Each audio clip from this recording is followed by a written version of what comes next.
brothers, for victory looms in the shadow of the new dawn. Your lives is a small price to pay for immortality, for the light that shines over Septon's sorrow will never be extinguished. Fight to the last man if we must. We win or we lose this world. On this battlefield, the darkness cannot consume a light so bright with a path so right. Hold on. Oh shit, let me just slip by you real quick. I just came to get some shit. Shit, you were doing a speech. I'm sorry, brother. I'm just gonna slip by on the back and just, I'm not even here. Adarai, god of games, what do you want? Well, I'm sorry. Are you done doing your thing? Because I don't want to fuck your thing up, alright, brother? I am definitely not done doing my thing. You know what? You definitely not done doing your thing, so I'm just gonna sit in the back. Just go. I'm not even here. Look here, I'm gonna let Goldie just do his thing, and I'm gonna grab some shit. But, I'll tell you a story while we're at it. I'm at a Games, if you didn't hear it earlier. Got a story. It's called Reset, written by Angela Granger.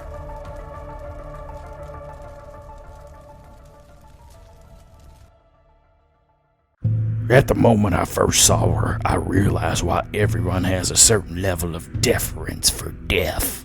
The Morgan emanated raw power, as if she had an infinite reserve of strength, endurance, and knowledge she could draw from everyone that ever died. Even one as ominous as the Storm Crow dropped to one knee at the side of her.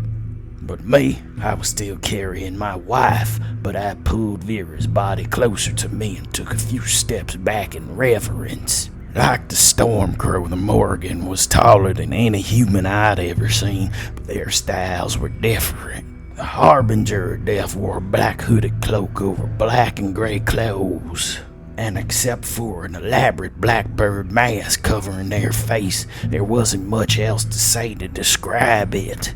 But the Morgan, well, the Phantom Queen wore an expensive-looking human masquerade mask over her face and silk and black robes that glittered specks of white or gold, like stars in a night sky. She was examining the bracelet, but as she acknowledged us, she put it on her wrist and turned her attention to us. "You have been busy, my Storm Crow. Excellent work." Her voice exuded obvious pleasure, and my resentment of the one called Storm Crow boiled over. Several of my friends died, as did my wife, and that dank cross between a scavenging carrion crow and a nightshade was being praised for it. "Thank you, Your Majesty," the Storm Crow replied. "Normally, your appearance in the courtyard of Blackbirds is only after I have issued a summons. Or are you fulfilling a special request?" I turned back to the Morgan. Once more, the Storm Crow's voice changed. The weird echoing effect had stopped. It still had the unusual accent that seemed familiar, yet can't remember, but she talked a lot louder, more like an announcer for a traveling circus. I agreed. The Morgan's Harbinger of Death informed her that I wanted to offer a deal and that it had details to report. The Morgan looked at me and then nodded to the Storm Crow. "When you're ready." As the Storm Crow straightened, I kinda tuned out the talking as I looked at my surroundings. The room resembled a throne room. There was a long, ornately carved wooden table and chairs to the right of the throne, with daises and alcoves about 2 feet apart along the walls, each with candles of blackbirds and several chandeliers hung from the ceiling. The birds were odd. They didn't move around, crowding each other and pecking at anything that might be construed as food, but they perched in lines on the arms and backs of the chairs. They seemed more like gathered nobles than free-ranging pets. Various paintings and murals contained depictions of death and other symbols and emblems adorned the walls. Here were battle scenes, dead bodies, bones, a plagued quarantine town, even a burning forest. At the mention of my name, I started listening again. Skit has fallen to Reslin's army, and the Shadow Elf clan of Sintython is gone. This is Sergeant Ferak Zinlam. As the commanding officer of Reslin's raiders, his platoon was personally responsible for killing the final living members of the Sintython line. He wishes to request a boon from you, and in light of circumstances, I obliged his final request. At the Stormcrow's introduction, I carefully laid my wife down on the floor in front of me and removed my helmet. Your Highness, I am Ferak Zinlam of the East Carew tribe, and this is my wife Vera Elijah Zinlam. The Phantom Queen had turned to look at me once more, and I felt she was deciding if hearing me out was worth her time. What is this boon? My unit and I, we provided you with several valuable souls over the past week. But earlier today, your Harbinger took my entire platoon, including my wife. I looked down pointedly at Vera's lifeless form. It's our intention to start a family. If you allows her to return to life, I'll pledge to serve as one of your clergy, and we'll raise our children to serve you as well. Stormcrow, please inform the courtyards of Blackbirds how this woman died. Your Majesty and esteemed courtiers. The Stormcrow turned to look around and addressed the birds. Sergeant Zinlam's unit was sorting through the spoils they had accumulated in the battle to seize Skit. The Sintython defenders anticipated their military losses and opted to set as many traps as they could as a final retaliation. One such trap was a jury box that sprayed a flask of exit acid into the face of the unsuspecting opener. Due to the specialized nature of exit acid, Corporal Zinlam quickly developed a fatal blood infection. Harbinger Stormcrow, what is exit acid? One of the blackbirds perched on a chair inquired. It is an acid created by the alchemist Excite Cluith about 30 years ago. She studied animal anatomy, and it was formulated to quickly dissolve muscle from bone as it comes into contact with blood. Its use has been weaponized so effectively that the Bryant's Union in South Junction employs it as a signature execution method on those who double-cross them. After several moments of silence, the Morgan addressed my request. Sergeant Ferak Zinlam, I accept your offer with the following additional caveat. As one of my knights, you will focus your efforts on undermining General Reslin's activities, particularly those intended to elevate Duca. I agree, I nodded. What about that shadow elf? To whom are you referring? The Phantom Queen queried. I don't know her name, but being she's the one that killed my unit, I'm curious. I answered. Stormcrow has her in a magic folding box. A magic folding box? Morgan turned suddenly to look at her Harbinger. He's referring to my pallbearer tool, Your Majesty. Ah, is that where you have the aforementioned fallen defender, Stormcrow? Yes, Your Majesty. The Morgan gestured wordlessly for the Stormcrow to proceed, and it produced the box. It looked like a rather plain coffin, and that shadow elf was lying inside. The mantle was pulled over her head to hide her identity, but rips, tears, and bloodstains covered her clothes. The defender gave me her name and life to ensure I brought Sergeant and Corporal Zinlam here to you today. The Stormcrow intoned. Now she is no one. You brought me no one? Forgive me, Your Majesty, but I did not bring her here to give to you. She was mortally wounded, but she gave me her name in hopes that the legacy of Sintython and the power of Skit was kept out of Reslin's hands. She died in service to you, Your Majesty. Before I take her, as is my right, I thought you might desire to inform her that her sacrifice was not in vain, or, if I may be so bold, unappreciated. The Stormcrow was talking about the recent battle like the Shadow Elves were heroes. They weren't. They were outnumbered and stupidly chose to die. And that one resorted to the cheap tricks and dirty tactics that killed my wife. Child or not, I wasn't sorry to see her lying cold in a box. I even hoped that the Stormcrow was one of those demons that ate souls, and I laughed. She cheated you too. She belongs to the Morgan through you. She didn't cheat me, the Stormcrow replied. Her Majesty is responsible for transitioning souls to their afterlife. The souls that belong to her are those who revere her. The Shadow Elf died without a name, so their soul belongs to the one who owns the name. In her case, that is me. But you belong to her. I serve Her Majesty the Phantom Queen, but she does not own me. Are you saying she don't own me even if I serve her? I was confused. Correct. The Stormcrow nodded. If and I give away my name, I can't die?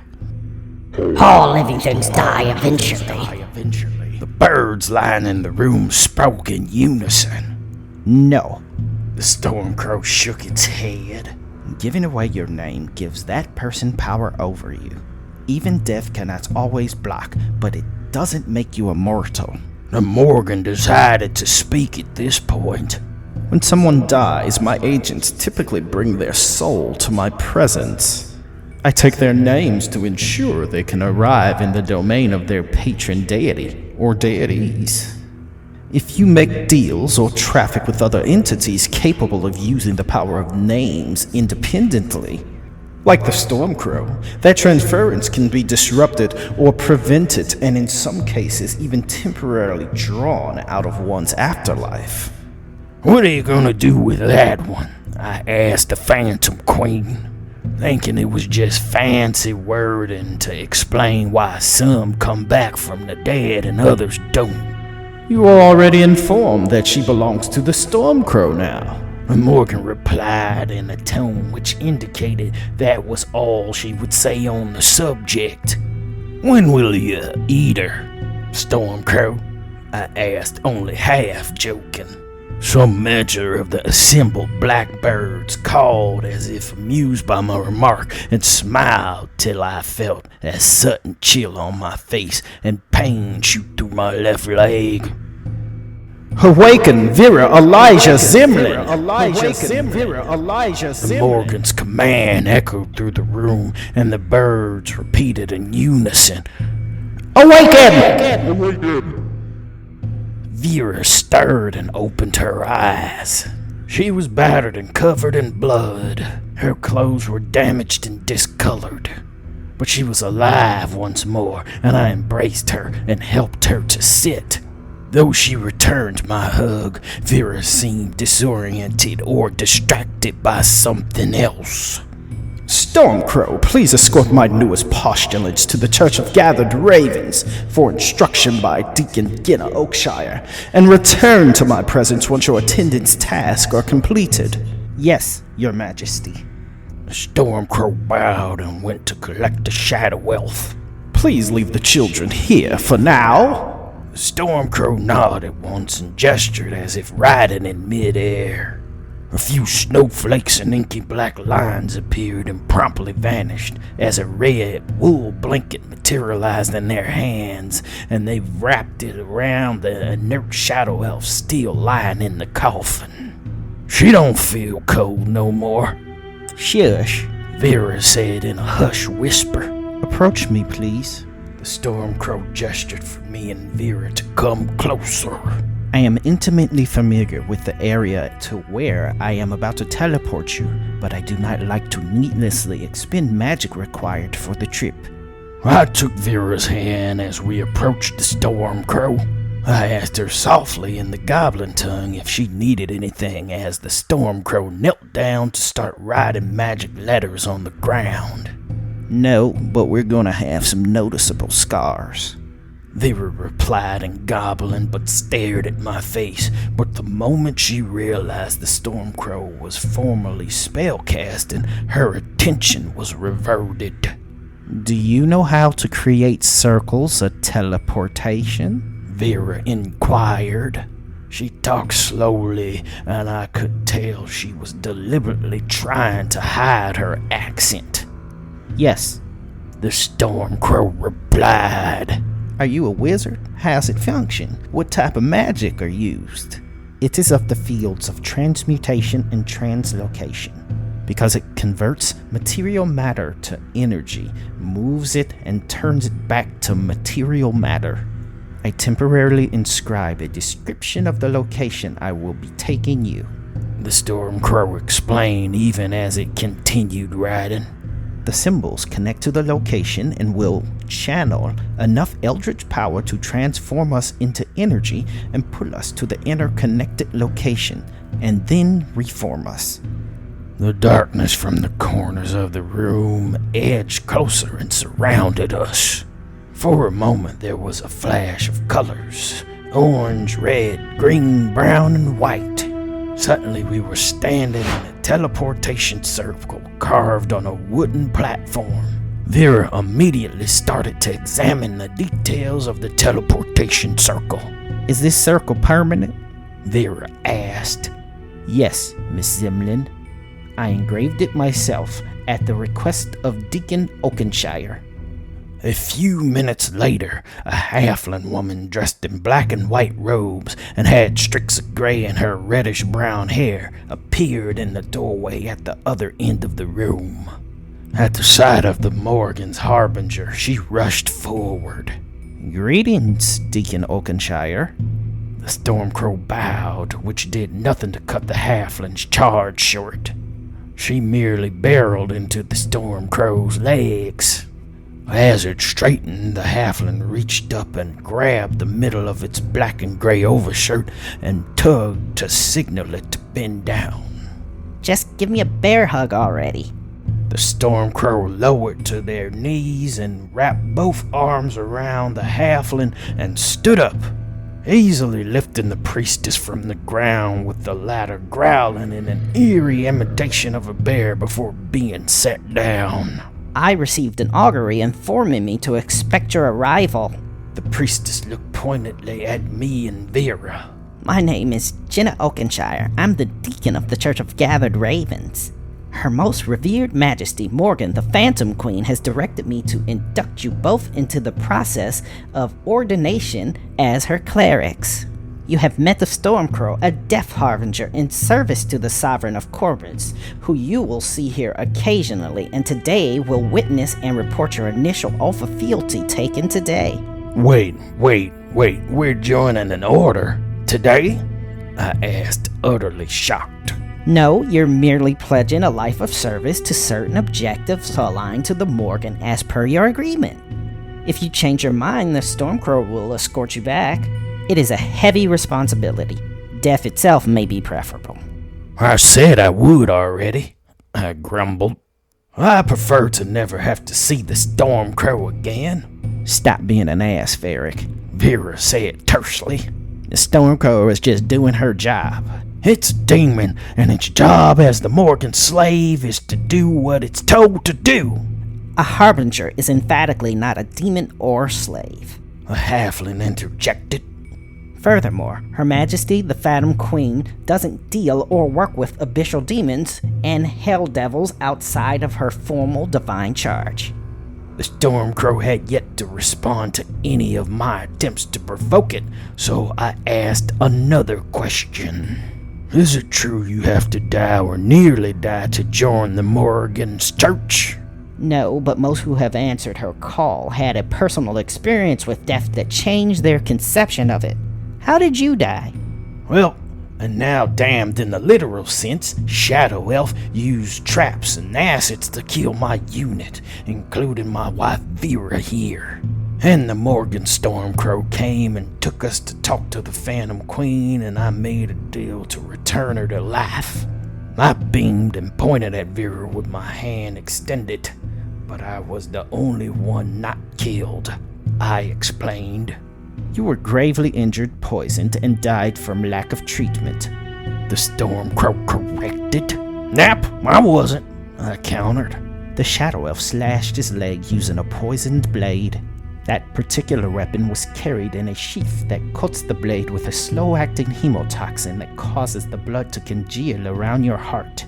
He didn't notice because he didn't think to check if his wound was clean. When it finally took effect, he was already at the Citadel of Gloom before the Sovereign of Corvids, so he likely didn't notice. The Stormcrow had turned to explain to the Deacon, who nodded. I pointed menacingly at the Stormcrow. I swear on Noxblade that if I ever see your little bitch again, Demon Crow, I'll slit her throat. Vera merely sighed. Let it go, Ferak. Thanks to them both, we're free of Ender Reslin. How do you figure that? I looked at Vera questioningly. We killed everyone in Doom's Cat. If she lived, she'd been enslaved like we were, or tortured and turned into a zombie. If she escaped, she'd have to eke a living as an orphan in a ghost town. But she's dead and prevented from going to the afterlife she deserves on top of that. Nobody came to save us either. Doom's Cat knew we were coming, but they stayed anyway. Vera shook her head. We chose to join Ender Reslin's army rather than face death. They chose to fight. And now they're food for the Stormcrow, I countered. Well, Death Harbingers have to eat too, I suppose. I smirked at the Stormcrow. You're gonna be an excellent crusader. Although, probably short-lived if you keep antagonizing the wrong sort. Deacon Oaktonshire remarked, and I couldn't tell if she was serious or not. Vera had taken it upon herself to examine the birds painted on the wall. I will keep this oath as simple as possible to allow some flexibility in how you decide to fulfill your promise. The deacon said as she gave me an odd look after a few moments. I smiled back. Ferak Zinlam and Vera Elijah Zinlam, do you solemnly swear to promote the worship of the Morgan and the Phantom Queen, Sovereign of Corvids and Guardian of Crossroads, between life and death, by following her tenets and encouraging your children to do so as well? It started to snow. Indoors. But Deacon Oaktonshire and the Stormcrow did not seem to react to it. I, Ferak Zinlam of the East Karoo tribe, swear to uphold and promote the tenets of the Morgan. Thwart Ender Reslin's attempts to undermine or usurp her role as guardian of the crossroads between life and death. And raise my children to do the same. As soon as I swore my oath, a gust of wind flowed through, and once more I felt a chill course through my body. I got an odd thought that if I broke my word, I'd turn into an ice statue. I, Vera Elijah Zinlam, swear to uphold and promote the tenets and worship of the Morgan, the Phantom Queen. Oppose any threats to her divine role and advance her will as I'm directed. I will raise my children to do the same. The Stormcrow said something in an unfamiliar language, and just like that, it stopped snowing. But another wind was blowing. The deacon asked the Stormcrow to fetch a flask of holy water. Vera watched until it was out of sight before turning to the halfling. Deacon Oaktonshire, I have a few questions in regards to our instruction here, and they entail the Stormcrow. I think she's a... We don't need no further dealings with the Stormcrow, I said sharply and inserted myself into that conversation. Vera sighed in exasperation, but apparently the deacon took it as a personal affront. You are free to associate or not as you choose, postulant Ferak, but you are not free to interfere or coerce others to conform to your behavior, nor compel disassociation with the Phantom Queen or her servants and vassals. The halfling deacon said in a serious tone and directed a fierce stare at me. Is the Stormcrow a wizard? Vera inquired. She is, among other things, a wizard. The halfling priestess of the Phantom Queen replied, and her scowl vanished. Why do you care, suddenly? I asked Vera. I have my reasons, Ferak, to secure our family's future. At that point, the Stormcrow had returned, holding a steel vial. Stormcrow, I have a question or three for you. They are about you as a person. Vera inquired. The Stormcrow looked intently at my wife for several moments. She nodded to Vera. I do not have time to deliberate upon responses that are of a highly technical, philosophical, or theological nature. But I will answer 3 questions with answers that are brief and concise. Are you, or were you, an assassin? No. The Stormcrow replied. It's lying again, I scoffed. I swear to Edna Ferak, if you don't stop interrupting, I'm gonna slap the taste from your mouth. Vera snapped. She knows far too much about poisons and assassins' guilds to not be an assassin. And she lied to me about bringing you back, I argued. Maybe she's an herbalist, and she didn't lie. You're just upset she didn't agree to resurrect me for money or exchange you for me, Vera replied. Not that we have that kind of money, or that I would agree to such a trade. Mrs. Ferak Zinlam, Her Majesty has once enjoined my presence. Please ask your final question. You see, I pointed out, it agreed to answer 3, but only answered 1. Mrs. Zinlam asked 2 questions. The Stormcrow stated. The phrase, are you or were you, made it 2 questions. For that matter, how do you even know it's a she? I challenged. You mean besides the pitch of her voice? Vera rolled her eyes and Deacon Oakenshire chuckled at Vera's remark. Crows can imitate our voices. Pretty sure demons can also, I pointed out. Demons can imitate more than just your voice, Mr. Zinlam, the Stormcrow said, sounding exactly like me. Stop it, I growled. Stop it, the Stormcrow echoed my statement and sounded like me. I'm almost sure they were smirking under that mask. Stop it or I'll... You what, Mr. Ferak Zinlam? You'll slit my throat? The Stormcrow said in my voice before switching back to hers. You'd have some difficulty reaching it, and attempting to kill me will be significantly more difficult for you than shooting children with a crossbow. If looks could kill, I'd have incinerated the Stormcrow to ashes where it stood. But they couldn't, and it just stood there looking back at me. I actually have reasons for my assumptions, Vera said in an attempt to dispel the icy cold sensation that settled in the room. I've been referring to the Stormcrow as she because of the voice and the fact they're thin like swamp reeds.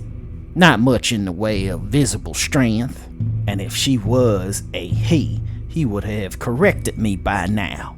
She uses wizard's cantrips and spells like the falling feather, and I watched as she conjured the circle of teleportation to bring us here.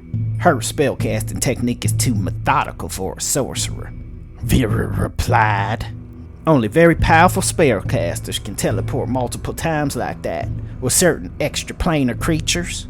Vera paused to consider her final question. I apologize, Stormcrow, but I'm thinking how to best phrase my last question with a request of a favor depending on your answer. Out of acknowledgement of your intelligent and respectful demeanor, I will not count a request for a favor as one of the 3 inquiries. The Stormcrow answered. There was a lull of silence. Madam Stormcrow, which of the following is your profession? An alchemist, an apothecary, or a physician? I am both a licensed and occasional practicing apothecary and physician. The Stormcrow turned to me. And that's why I know about poisons, Mr. Zinlam. I have experimented with alchemy as a means of creating consumable goods and items that carry properties of enchantment and transmutation since I was a child. But it is not a designation I would say is a profession, since I never rendered my services or knowledge in alchemy as a livelihood. The Stormcrow replied.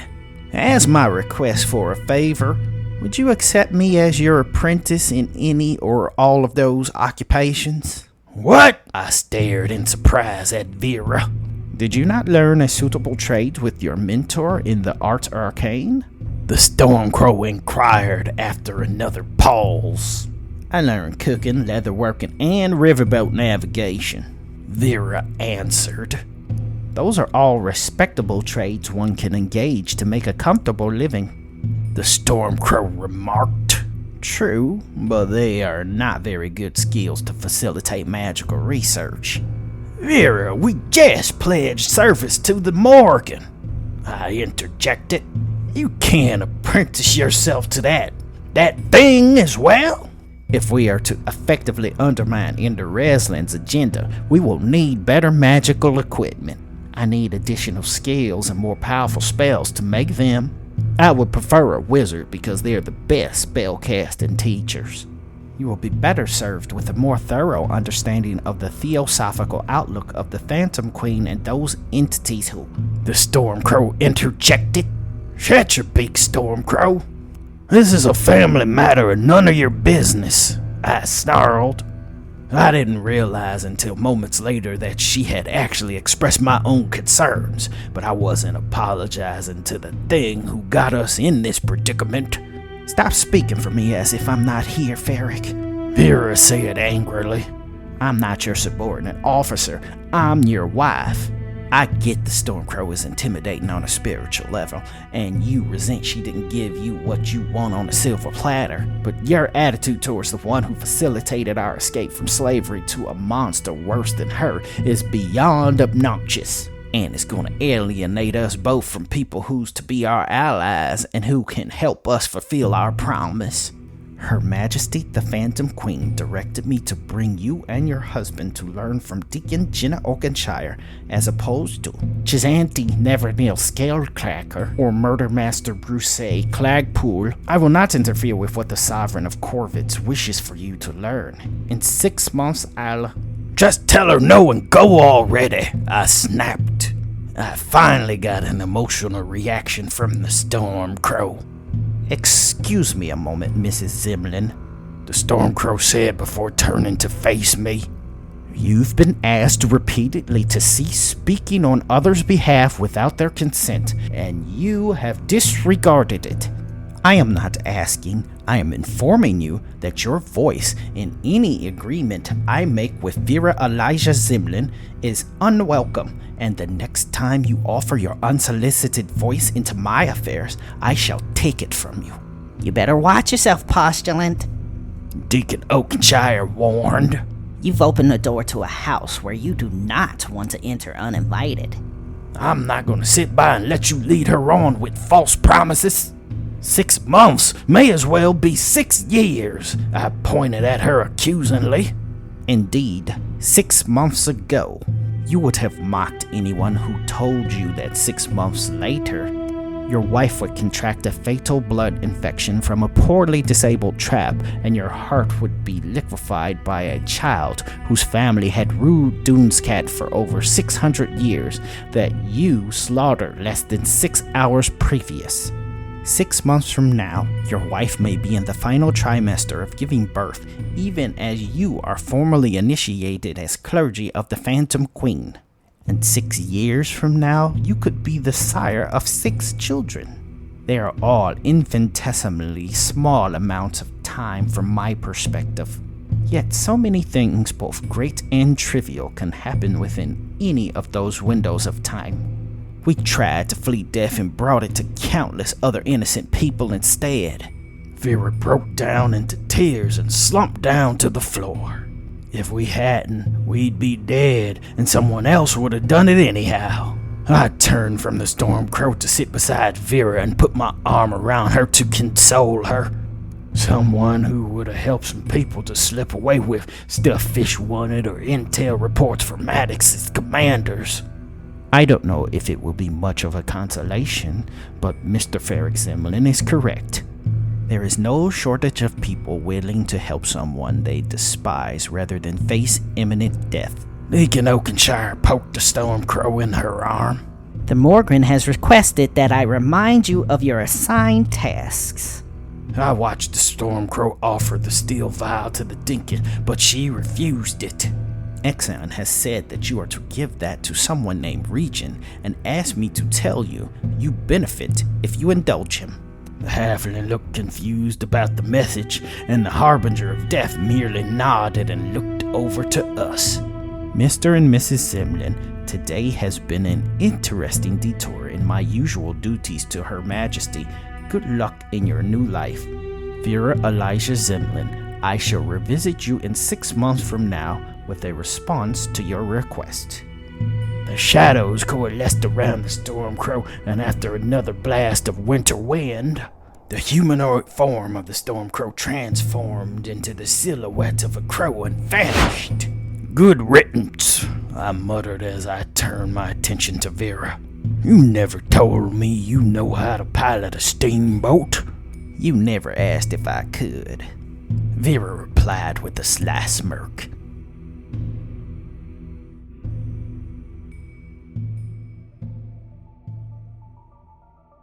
And the dawn of the light is coming, and we shall see peace.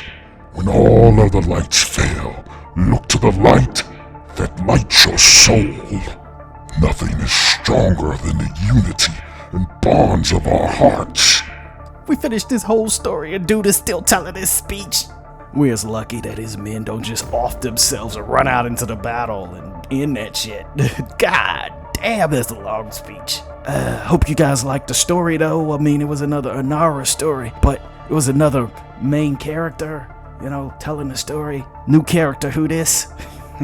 Anywho, I'm gonna slip by Goldie right here and get my old B2K CD. I mean, I had it like here in here somewhere, Septon Sorrow. Yeah, I still listen to B2K, so what? I didn't want to explain to him what the fuck a CD was, because I would have blew his motherfucking mind. I mean, I'm down for all the fantasy stuff, because that's like where I live and all, but I was from a prime world like yours. Earth. Shit, I was born like in the 60s. Got this godhood. It ain't even about me. Don't nobody want to hear my shit. Anyways, we out of here.